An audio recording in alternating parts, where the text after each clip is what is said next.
اگر ایک آدمی کے پاس صرف اتنا ہے کہ وہ اپنے بال بچوں کے لیے مشکل سے بندوبست کر سکتا ہے، بلکہ مسلسل اسی کے لیے مقروض بھی ہوتا جا رہا ہو، تو کیا وہ اپنے بوڑھے والدین کو بھی ہر صورت میں خرچہ اور مال فراہم کرے؟ نہ کر سکے تو کیا نافرمان ہوگا؟ اس سوال کا جواب میں پہلے دے چکا ہوں۔ بات یہ ہے کہ ترجیحات کو ہم شاید نہیں جانتے۔ آپ اس وقت تک ایک لقمہ کھانے کا نہیں کھا سکتے خود جبکہ آپ کے والدین نہ کھا چکا ہوں۔ آپ کسی مکان کی چھت کے تلے رہنا جائز نہیں ہے جب تک کہ ان کا انتظام نہ ہو۔ آپ 1 انچ کپڑا اپنے جسم پہ نہیں ڈال سکتے، نہیں پہن سکتے جب تک کہ ان کے پہناوے کا انتظام نہ ہو گیا۔ میں نے اسی لیے ٹیلی ویژن پہ یہ کہا تھا کہ سوال درست کریں۔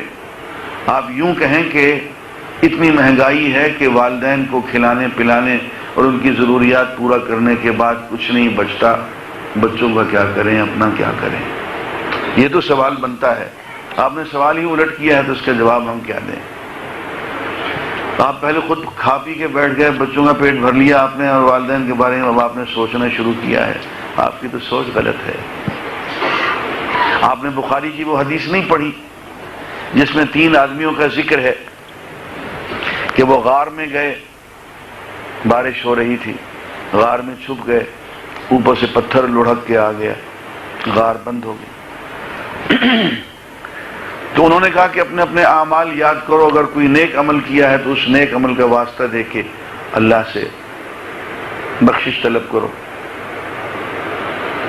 تو 2 آدمیوں نے اپنے اپنے اعمال کا واسطہ دیا۔ تیسرے کا جو تھا وہ یہ تھا کہ اے اللہ میرے بوڑھے والدین تھے، میں کبھی بھی ان کو کھلائے پلائے بغیر نہ خود کھاتا تھا نہ بچوں کو کھلاتا پلاتا تھا۔ ایک دن میں جنگل سے لکڑیاں کاٹ کے آنے میں مجھے دیر ہو گئی تو والدین سو چکے تھے، اور میں دودھ کے 2 گلاس لے کے والدین کے سرہانے کھڑا ہو گیا کہ جب یہ جاگیں گے تو انہیں پلاؤں گا۔ بچے میرے قدموں میں رو رو کے وہیں قدموں پہ زمین پہ سو گئے۔ میں نے نہ خود کچھ کھایا پیا، نہ میں نے بچوں کو کھلایا پلایا، نہ بیوی کو، اور ساری رات میں والدین کے سرہانے کھڑا رہا کہ جس وقت یہ جاگیں گے تو صبح کے قریب جب ان کی جاگ ہوئی تو میں نے وہ دودھ ان کو پلایا، اور اس کے بعد پھر ہم نے خود کھایا پیا۔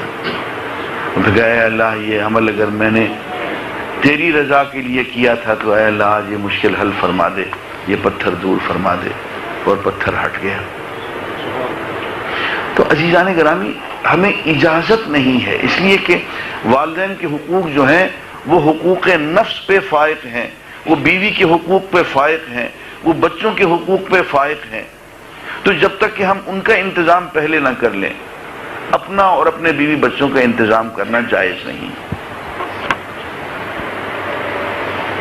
اور اگر پہلے ان کا انتظام کر لیں گے تو اپنا انتظام آسانی سے ہو جائے گا۔